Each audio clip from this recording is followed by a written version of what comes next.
B. Toler, 1840 to 1880, and her brother Hugh Toler, 1845 to 1866.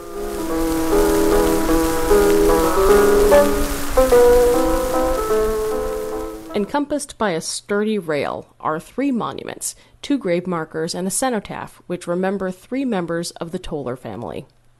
A cenotaph is a marker that recalls the life of someone who has died but is not buried at the marker's location.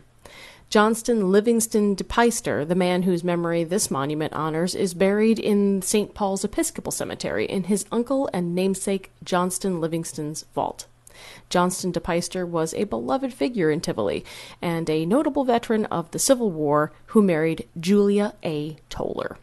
His sister Estelle de Peyster married James B. Toler, and both were siblings of Mary Borum Toler and Hugh Toler. Their father, William Edward Toler, was a businessman from New Jersey who resided for a time in Red Hook and rubbed elbows with the de Peysters enough that he married 2 of his children to them.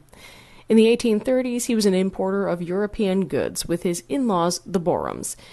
In the 1870s, he imported liquor and cigars. He may also have been involved with the railroads and was clearly a wealthy man. In 1850, William and his young family lived in Red Hook with his mother-in-law, Mrs. Smith, Francis Borum, a 21-year-old from England, and children Mary 10, James 6, Hugh 5, and Anna 3. They had 4 servants and were enumerated next to Nathan Beckwith, whose farm was on what is now Gusky Road, near Linden Farms. Sometime between 1850 and 1853, William remarried Meta Colt and removed back to New Jersey, where he had 3 more children, Richard Colt Toler, Devereux Toler, and Amy Colt Toler. The family's wealth allowed them to move around the area and to send their children to boarding school.